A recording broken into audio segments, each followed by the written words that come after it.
Querida iglesia, en primer lugar quiero agradeceros por vuestras oraciones.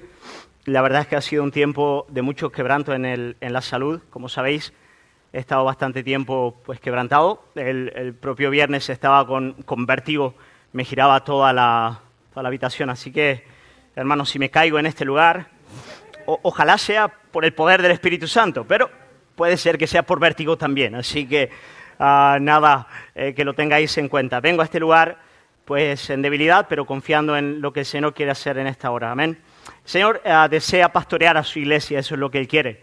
Este es un momento profundamente pastoral, donde Dios quiere tener tratos con nosotros a través de sus palabras.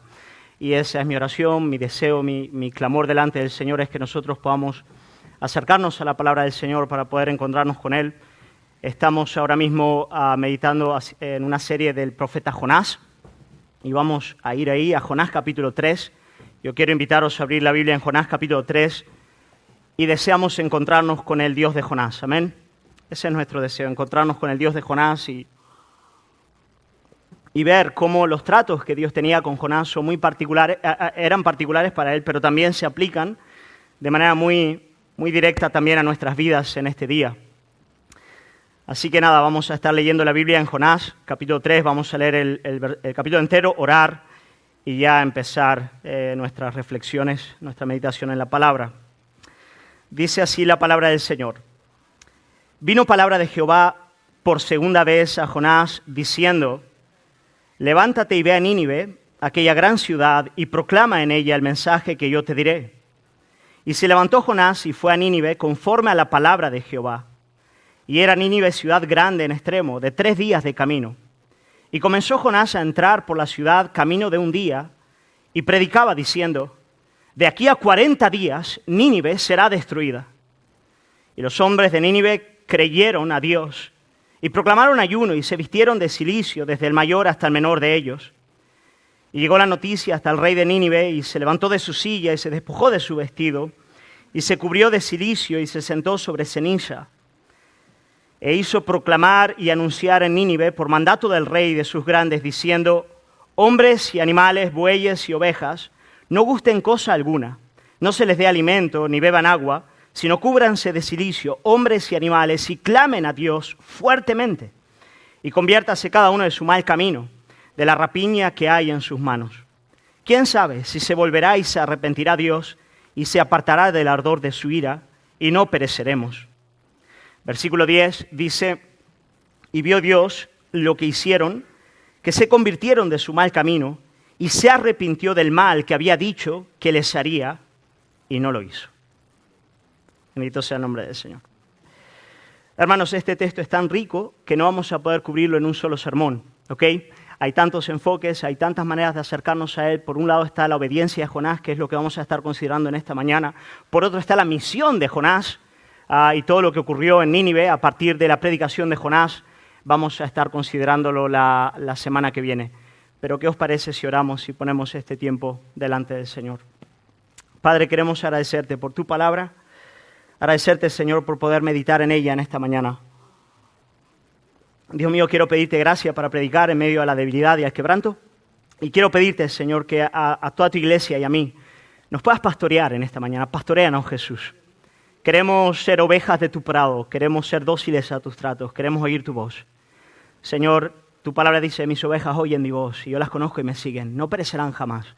Que ese milagro de la gracia acontezca en esta mañana, en este lugar, te lo pedimos en el nombre de Jesús. Amén, amén, amén. Querido hermano, no sé si alguna vez en la vida has pensado que te gustaría volver a empezar. Te gustaría volver a empezar. Que te gustaría tener una segunda oportunidad, que te diesen una segunda oportunidad. Tal vez miras hacia atrás en tu vida y piensas, ¿sabes? Hay muchas cosas que si yo pudiese volver hacia atrás y tuviese una segunda oportunidad, ciertamente las haría diferente. Hermano, quiero decirte algo. Estás envejeciendo. No es eso. No. Es real. O sea, claro, el Pedro de 40 mira al Pedro de 20 y le da vergüenza, ¿no? Eso quiere decir que el de 60 mirará al de 40 y dirá lo mismo. Pero, hermanos, yo creo que eso ha pasado en la mente de la gran mayoría de las personas alguna vez ha venido esa idea, ¿no? Y a mí me gustaría tener una segunda oportunidad en la familia, en el matrimonio, en el cuidado de los hijos, en los estudios, en la carrera. Miramos hacia atrás y vemos malas decisiones que hemos tomado, pecados groseros que hemos cometido, cuyas consecuencias nos acompañan hasta el día de hoy, oportunidades que el Señor nos ha otorgado para servirle, ¿no es verdad?, para conocerle, para correr en pos de Él, y las hemos abandonado por el camino. Y de modo que hay esa pregunta, ¿no?, en el corazón de la persona: si tan solo pudiese yo tener una segunda oportunidad. Hermanos, bendito sea el nombre del Señor. Nuestro Dios es un Dios que da segundas oportunidades. En efecto, así empieza el versículo 1 del capítulo 3, hablando de la historia de Jonás. Dice lo siguiente: vino palabra de Jehová por segunda vez a Jonás. Hermanos, esta no era la primera vez que Dios hablaba con el profeta. ¿Os acordáis la primera vez que Dios habló con el profeta, todo lo que ocurrió? Hermanos, cuando la palabra de Dios vino por primera vez a la vida de Jonás, Jonás no era un principiante, él era ya un hombre de Dios, un profeta de renombre en tiempos de Jeroboam II en el siglo 8 antes de Cristo, cuando la palabra del Señor vino a su vida para darle un excelente y extraordinario privilegio, el hecho de ser una vez más vocero de Dios y en una de las ciudades más importantes de su época, la gran capital de Asiria, Nínive. Pero hermanos, delante del llamado de Dios, Jonás desobedeció de manera estrepitosa.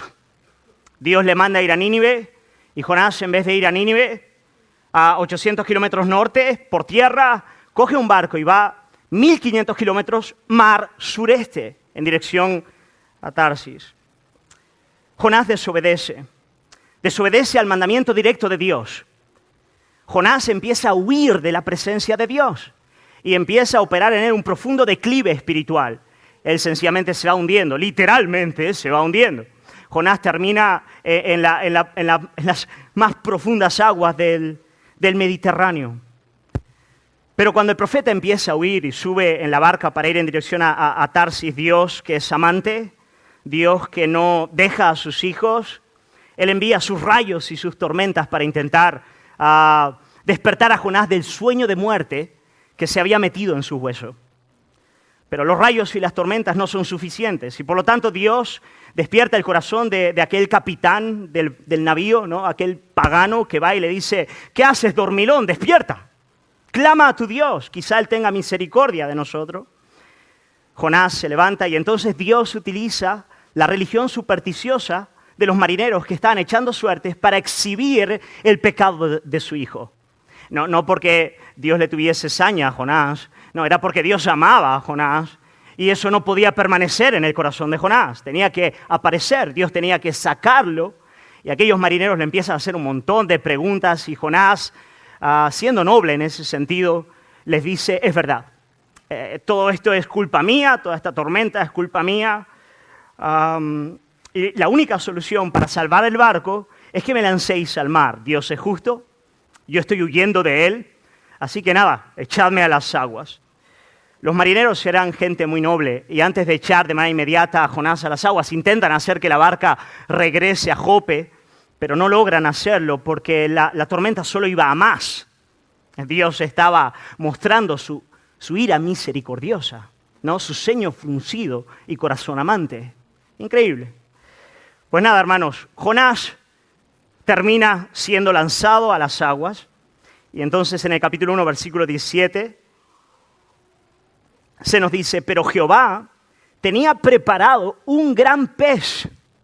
Jehová tenía preparado un gran pez. Pez escogido desde su nacimiento, con propósito santo, hermano. Un gran pez. Y estuvo Jonás, que tragase a Jonás, y estuvo Jonás en el vientre del pez 3 días y 3 noches. Fíjate qué increíble, ¿no? Esa es la soberanía de Dios. Dios sabía que iba a dar una demanda a Jonás, que iba a despertar una forma de rebelión en el corazón del profeta, que él ni siquiera imaginaba que estaba ahí. Y él sabía que iba a echar dirección a Tarsis, y por lo tanto ya tiene preparado de antemano el medio de gracia, el medio de disciplina, el medio de arrepentimiento, que iba a utilizar para hacer volver a su hijo a sus propósitos eternos. Y cuando Jonás cae y piensa que es el fin, que ya no hay nada por delante, que la muerte es lo único que le espera, pues nada, Dios tenía ese pez, un medio de gracia para salvar al profeta. En el pez, Jonás aprendió a orar. Él volvió a la presencia de Dios. Por primera vez en toda la narrativa se nos dice, entonces, capítulo 2, versículo 1, entonces oró Jonás a Jehová su Dios desde el vientre del pez. En ese lugar de agonía, en ese lugar de angustia, en ese lugar donde ya no había esperanza, el hombre empieza a orar, empieza a clamar y empieza a pedir perdón, a confesar su pecado, a arrepentirse. 3 días y 3 noches pasa Jonás en aquel lugar, en el lugar de los muertos, en el lugar del Seol. ¿Murió literalmente Jonás en aquel lugar? ¿Es solamente una simbología de la muerte, la realidad de Jonás en el pez? Como hecho histórico, por cierto, no lo sabemos. Pero Jonás estaba ahí dentro y ahí clama al Señor. Y en el versículo 10 del capítulo 2 vemos que el pez vomitó a Jonás en tierra, ¿no es verdad? Y mandó Jehová al pez y vomitó a Jonás en tierra. Hermanos, ¿y qué es lo primero que ocurrió? A mí me encanta esta imagen. Vení conmigo, por favor. Solo un segundo antes de llegar a la segunda oportunidad. Mira, lo primero que le ocurrió a Jonás cuando él sale de la boca del pez, cuando él resucita entre los muertos, cuando su alma es restaurada, cuando él vuelve a la vida, lo primero que le ocurrió es que él aprendió a oír la voz de Dios. Él volvió a oír la voz de Dios. Hermano, me encanta esta imagen porque es una imagen que es así con todo ser humano.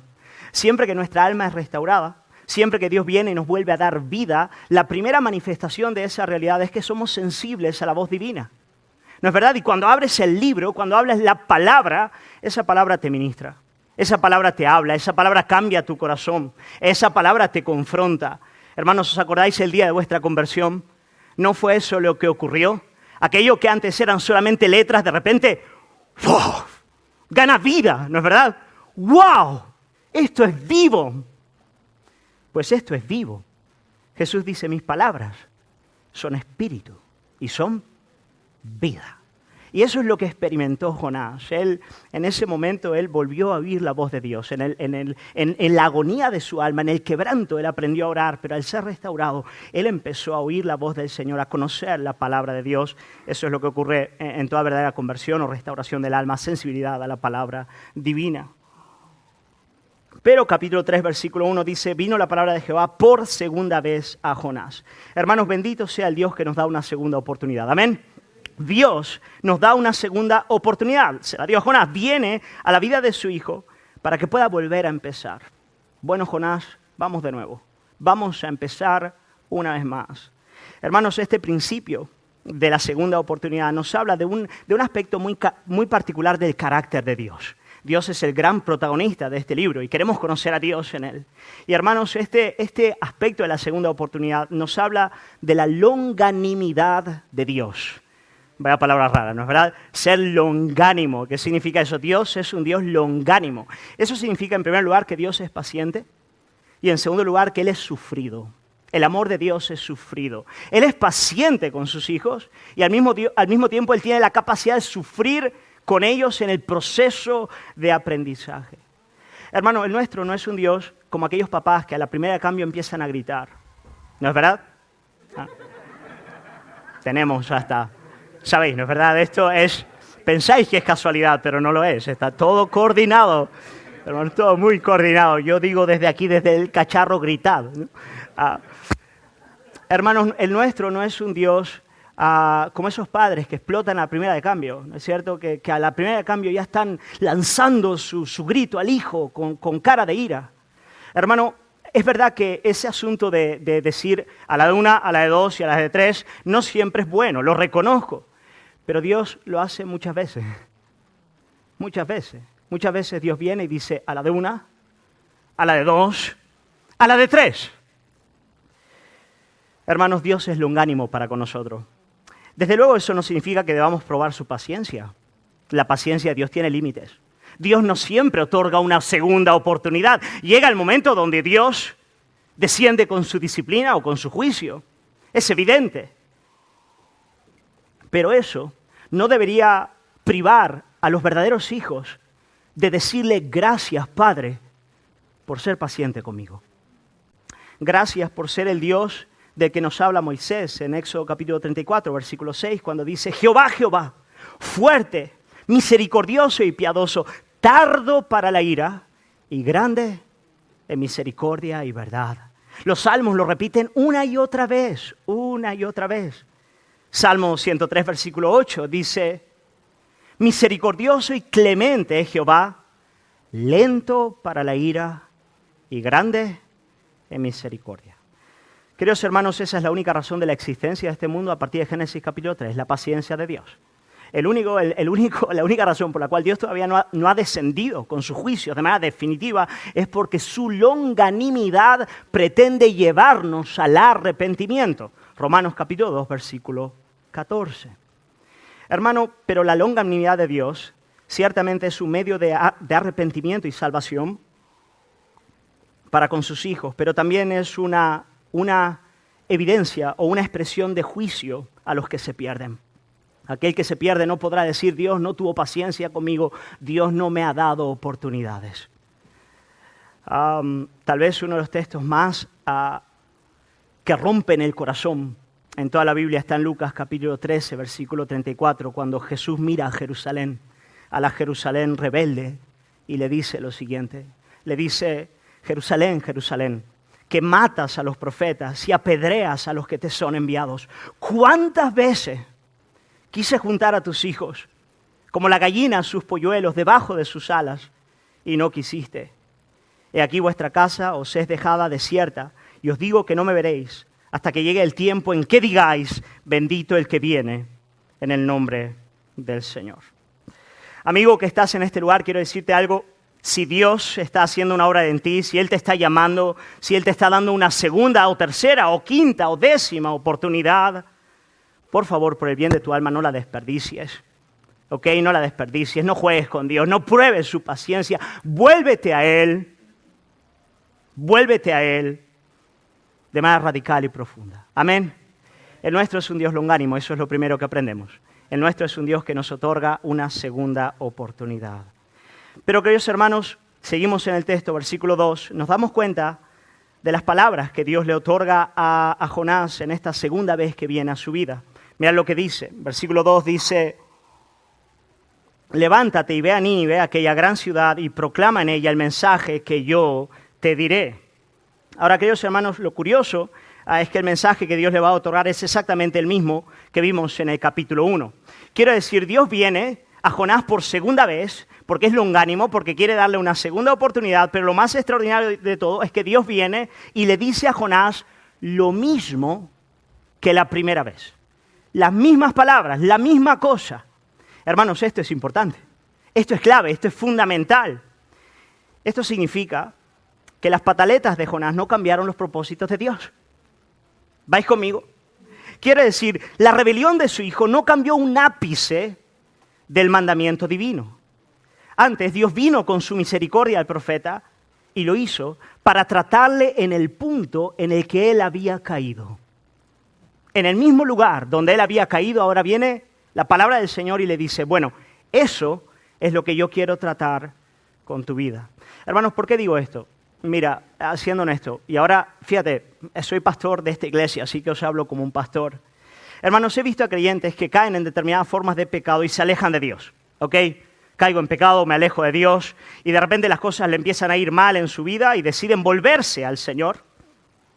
Pero quieren simplemente olvidar e ignorar aquel pecado que fue la causa de su caída. Quieren venir al Señor y decir, bueno, Dios, contigo es borrón y cuenta nueva. Hacen como si nada hubiese pasado y nada se resuelve. Todo sigue estando ahí, acumulado en el corazón, ¿no? Vuelvo al Señor y os cuento una historia, hermanos. En cierta ocasión, aquí en nuestra propia congregación, tuvimos una familia que causó daño a la iglesia de manera profunda. Era un matrimonio que empezó a causar mucho daño y terminaron por apartarse de la iglesia de manera muy, muy violenta y llevarse a una familia muy querida de la congregación porque la embaucaron y terminaron por causar pues mucho tropiezo en el corazón de este otro matrimonio. Pasaron los años, este matrimonio que actuó en rebelión y se fue llevándose a los demás, se divorciaron, sus vidas realmente se destrozaron y pasó tiempo y el marido, el que era marido, vuelve a la iglesia.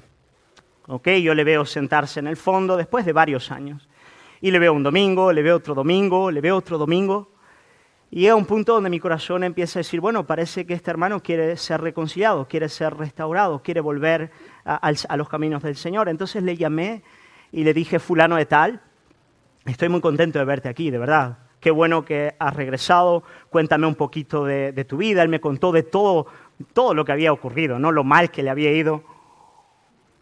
Y yo le dije, bien, mira, yo creo que el Señor quiere restaurar, pero solamente quiero pedirte algo. Y me dice que, mira, tu pecado ha sido grave en la congregación y ha dañado a toda la iglesia. Ha sido algo bien doloroso para toda la comunidad, para toda la iglesia. Por lo tanto, quiero pedirte, por favor, si tú pudieses públicamente confesar y pedir perdón.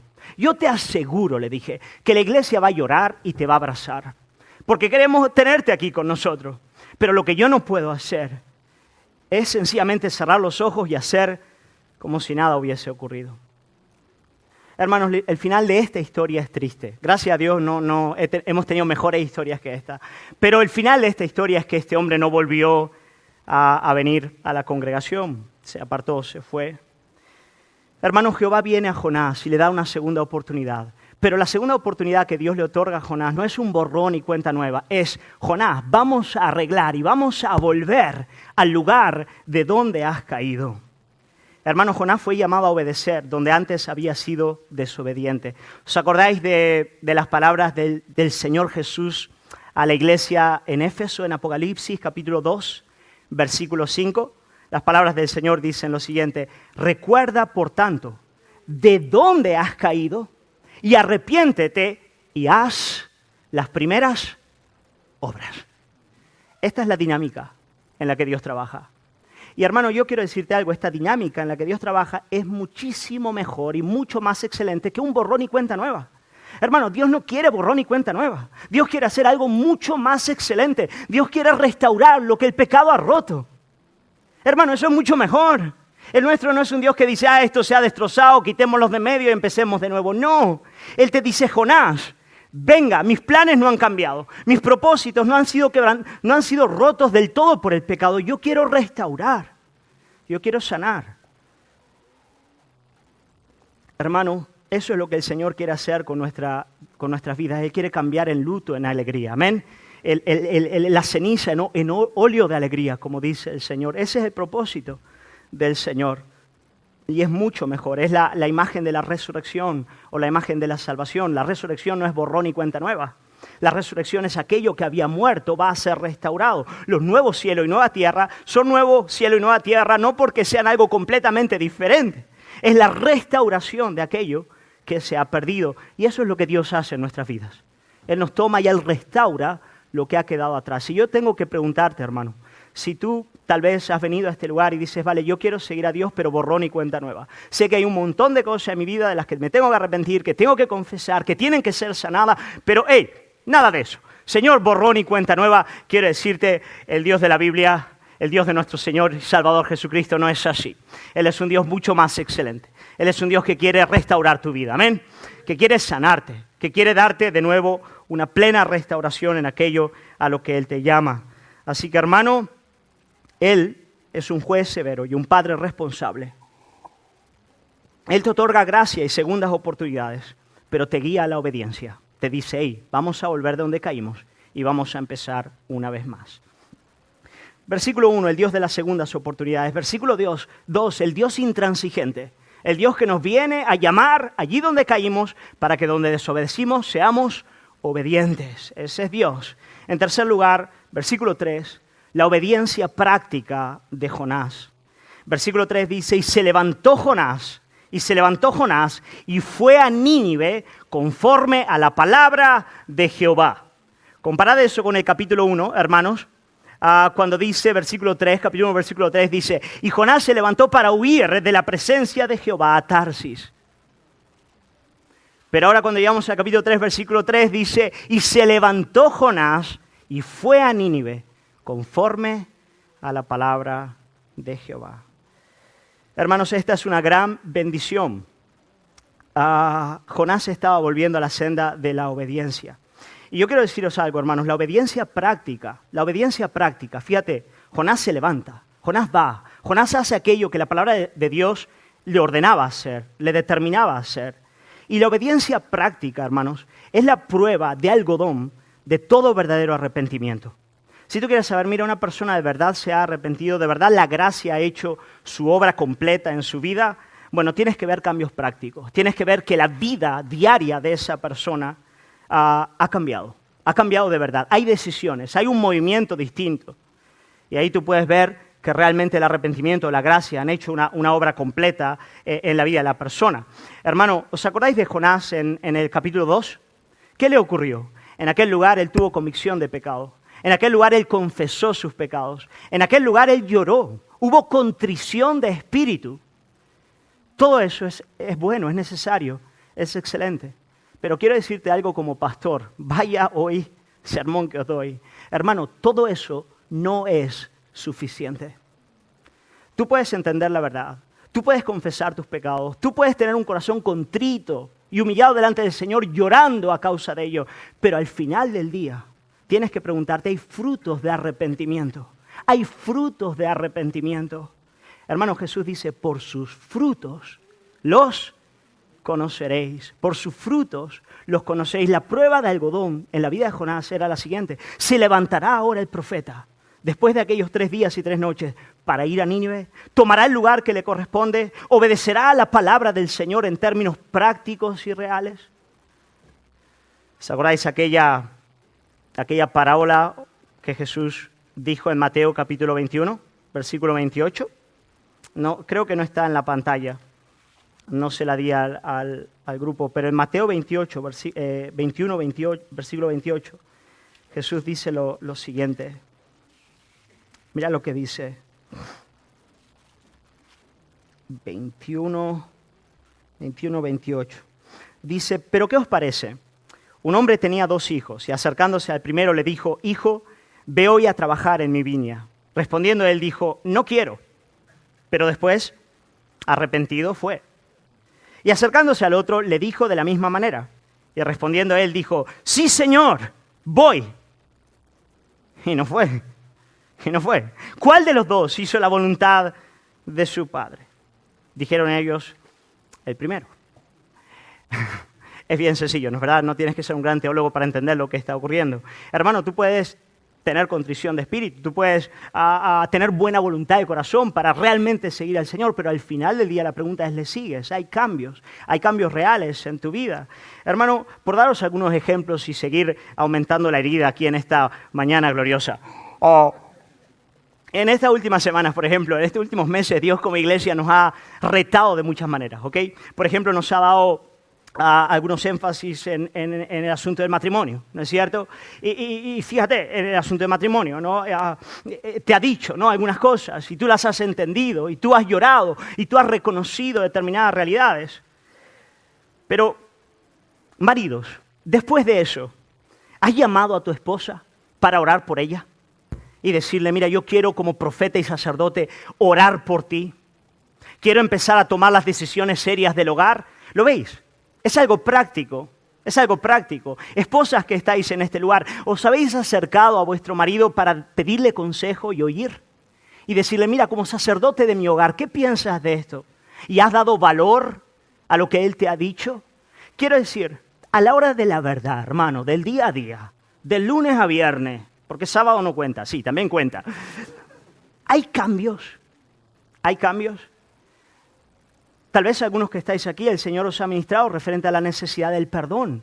Y os ha traído a la mente gente a la que tenéis que perdonar. Pregunta, ¿has ido ya a hablar con esa persona? ¿Le has dicho perdón? Hermano, hay que llegar ahí. Tú escuchas el sermón y es aquel pedazo de sermón. O sea, me han dicho que el domingo pasado fue fuego del cielo aquí. Ok, oyes la palabra, te emocionas, la entiendes, lloras. Pero pregunta, hermano, te lo digo con un amor entrañable, porque te amo. Al final del día hay obediencia, hay cambios, hay realidades que están operando en tu vida.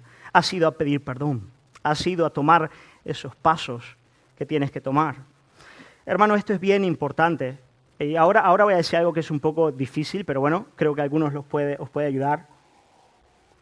Esto es bien importante porque hay personas en las que uno ve una dicotomía profunda entre el Dios religioso y el Dios funcional de esa persona. El primero rige su vida espiritual y subjetiva. El segundo, la realidad práctica. El primero, este Dios religioso, les emociona y activa su imaginación e intelecto. El segundo es el que les lleva a tomar las decisiones reales. El uso del tiempo, de los recursos, de los proyectos de vida. Y a veces cuando tú ves a personas dices, ¿por qué? ¿Por qué esto no llega aquí? Hermano, porque el verdadero Dios de esa persona es el Dios funcional y no el Dios religioso. Es el Dios que rige su vida, que le manda, que le dice lo que tiene que hacer. Hermano, no te des por vencido hasta que no veas frutos de arrepentimiento. Amén. Hasta que no veas que en tu vida, de verdad, sinceramente, aquello que entiendes, aquello que te quebranta, finalmente no se da en la práctica, no está ocurriendo. Ahora, en este punto, como soy pastor, sé lo que está pasando tal vez en la vida de algunos de los que estáis aquí. Espero que esté ocurriendo realmente. Algunos podéis estar pensando, pastor, eso es muy difícil. Eso es muy difícil. Quiero decir, yo entiendo que Dios demanda que yo deje esta determinada forma de vicio, o que yo perdone a esta persona, o que yo tome mi lugar como esposo en mi hogar, o en la iglesia. Pero es difícil, me cuesta. ¿Sabe usted, pastor? Me está poniendo hoy una losa encima. No podemos ir un poco más despacio. Quiero decir, entiendo lo que me dices, pero me duele. Deme tiempo para actuar. Hermano, quiero decirte algo. El Señor te da tiempo. El Señor te da tiempo. Inclusive el Padre no te pide una obediencia perfecta desde el minuto cero. Él no es aquel que te dice, bueno, conquista la montaña, pero conquístala hoy. Vence todos tus enemigos de manera inmediata. No, Dios no hace eso. Hermano, pero Él nos pide que demos un paso a la vez. Y Él nos pide que el primer paso lo demos hoy. Lo que Él te pide es, mira, sígueme. Yo no te estoy pidiendo que mañana ya hayas vencido estas realidades, pero toma el primer paso práctico en el día de hoy. Dalo. Lucha contra el primer enemigo. Batalla por dar un pasito más. Obedéceme. Empieza a tomar lugar en eso que Dios te está llamando a hacer. Hermanos, la tarea de Jonás no era sencilla. No lo era en absoluto. Lo que Dios demandaba de él era tremendo, ¿no es verdad? Dios le llamaba a predicar sus juicios en la gran ciudad de Nínive, que era la capital de aquel imperio asirio terrible. Imagínate el profeta. Nunca le habían pedido algo, creo yo, tan terrible a un profeta en el antiguo pacto, predicar en un lugar así. Las posibilidades de salir con vida eran mínimas. Tenía que caminar por 3 días anunciando un mensaje de juicio a aquel pueblo pagano. No era fácil lo que Dios le pedía a Jonás. No es fácil lo que Dios nos pide. El Señor nos pide cosas que son difíciles, que son, yo diría, imposibles. Imposibles aparte de la gracia de Dios. Perdonar, ocupar mi lugar en el hogar, servir en amor. ¡Wow! El Señor nos pide cosas difíciles. Claro que sí. Pero Jonás lo hizo. Fíjate qué increíble. Jonás se levantó para ir a Nínive. Tal vez me he quedado sin agua. Si puedo tener un poquito más porque estoy bien seco hoy. Os pido paciencia por eso. Me veis tomando agua el tiempo entero. Hermano, Jonás, por difícil que fuese lo que Dios le pidió y demandó de él, él lo hizo. Y cuando yo estaba meditando, vale, pero ¿de dónde sacó fuerza Jonás para obedecer al Señor? Porque yo también necesito eso, ¿no es cierto? Yo necesito fuerzas para obedecer lo que el Señor demanda de mí, a veces por muy difícil que sea, por muy alto que me parezca lo que Él pide que yo haga, ¿no es cierto? ¿De dónde sacó fuerza Jonás para ir a Nínive? Hermanos, para responder a esa pregunta y la diferencia entre la experiencia de Jonás en el capítulo 1 y lo que ocurrió ahora en el capítulo 3, es que ahora, de maneras íntimas y profundas, a partir del capítulo 2, Jonás había conocido al Dios de la resurrección. Él había conocido al Dios que resucita a los muertos. Amén. Cuando Jonás estaba en el lugar de los muertos, allí en el vientre del gran pez, el poder de Dios vino a su encuentro. Él no podía estar en un estado peor que cuando Dios vino a su vida y le mostró su gracia y su poder. Y yo estoy seguro de que en la playa de Jope, cuando la palabra de Dios vino a él pidiéndole algo que era absolutamente imposible, ahora él miraba hacia atrás y decía, ok, me pides esto, pero vaya, tú eres el Dios que resucita a los muertos. Tú eres el Dios que cuando yo estaba en el seno del Seol, cuando yo no podía hacer nada por mí mismo, cuando en mí solo había rebelión y pecado, cuando mi corazón era rebelde, tú viniste a mi encuentro y me diste vida y me levantaste y mostraste tu gracia y tu poder para conmigo. Pregunta, ¿no estarás conmigo ahora hasta el final? ¿No me ayudarás a dar el siguiente paso? ¿No vas a ir conmigo a Nínive para manifestar allí tu poder? Claro que sí. Claro que sí. Jonás fue a aquel lugar habiendo tenido una experiencia con el Evangelio, teniendo una experiencia con Cristo, con la muerte y resurrección del Hijo eterno de Dios a partir de aquel gran pez. Hermanos, si la gracia de Jesucristo vino a tu encuentro en la realidad de tu pecado, cuando tú eras un enemigo, si el poder de Cristo vino a tu encuentro para darte vida en tu muerte espiritual, cuando en ti no había ninguna emoción o movimiento capaz de obrar o de obedecer, si en ese lugar Jesús te salvó, ¿no te va a dar toda la gracia necesaria para que ahora puedas vencer ese pecado? Para que ahora puedas tomar el lugar que Dios está demandando de que sí. Claro que sí, hermanos. El que no escatimó a su propio Hijo, sino que lo entregó por todos nosotros, ¿cómo no nos dará juntamente con Él todas las cosas? Todas las cosas. Todas las cosas. Este fin de semana pasado estuve predicando en un retiro. Tuve el privilegio de ir con Carlos y Raquel. Retiro de la iglesia allá a Rincón de la Victoria, iglesia de Málaga, una iglesia muy preciosa. Y estábamos hablando en aquel lugar de la unión espiritual del creyente con Cristo. Cómo a partir de la fe nosotros somos unidos espiritualmente a Cristo. De modo que la vida de Cristo empieza a operar en nosotros, ¿no es verdad? Filipenses capítulo 3 nos dice que nosotros pasamos a ser partícipes del poder de la resurrección y de la participación de sus padecimientos. De modo que unidos a Cristo empezamos a experimentar el sufrimiento que viene de Él y que trata con nuestro carácter, el quebranto que viene de seguir al Cordero Jesús, pero no solamente eso, también experimentamos el poder de su resurrección. Y a partir del poder de la resurrección, nosotros podemos responder a sus llamados en nuestras vidas, a lo que Él desea hacer con nosotros. Hermano, Romanos capítulo 6, versículo 4, dice así. Y yo veo a Jonás aquí de manera extraordinaria, lo que él vivió funciona de este modo. Romanos 6:4 dice, porque somos sepultados juntamente con él para muerte por el bautismo. Tuvimos bautismos, ¿no es verdad? Hace algunos. Somos sepultados con él, mirad a Jonás. Descendiendo allí, aquel lugar profundo de las aguas. Somos sepultados con Cristo juntamente con Él para muerte por el bautismo, a fin de que como Cristo resucitó de los muertos por la gloria del Padre, así también nosotros, fíjate, ahora no dice nosotros resucitemos, no, dice nosotros andemos en vida nueva.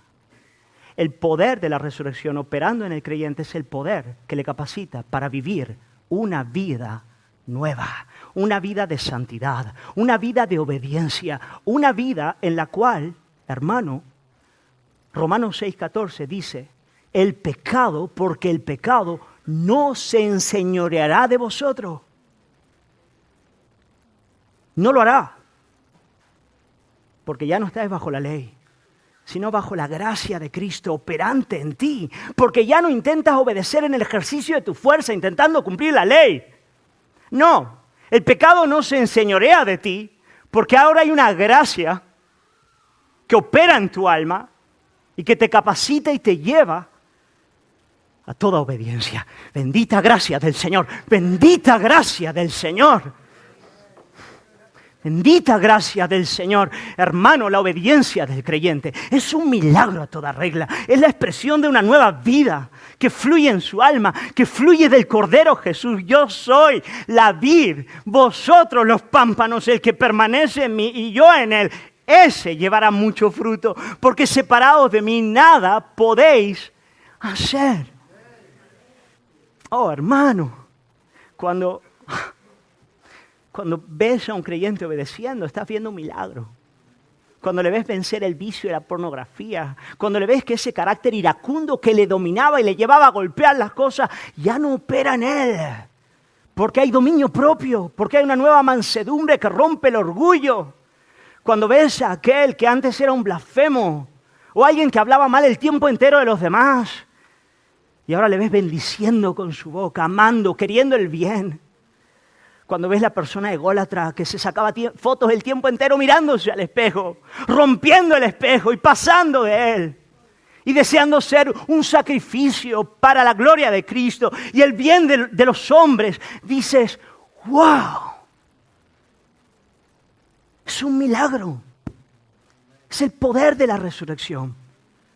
Jonás obedeció a partir del poder de la resurrección. Él murió en aquel lugar y fue levantado para vivir una nueva vida. Yo quiero preguntarte en esta mañana si ese poder está obrando en ti. Si ese poder está obrando en ti, te lo puedo decir así bien cariñosamente, no tienes disculpa.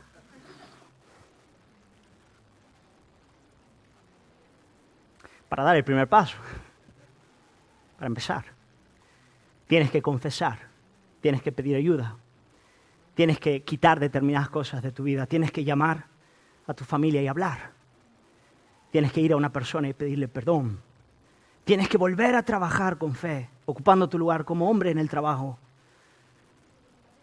tienes que ocupar tu lugar en la congregación, sirviendo a los tuyos.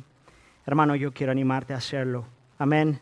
Creyendo en el Dios de la resurrección, en el Dios que resucita a los muertos. Yo quiero alabar al Señor por la vida de Jonás, alabar al Señor por sus tratos en él y por cómo el Dios de segundas oportunidades viene una y otra vez a nuestras vidas para restaurarnos allí donde caímos, no por nuestra fuerza, sino por su gracia y su poder. Bendito sea su santo nombre. Señor, queremos alabarte.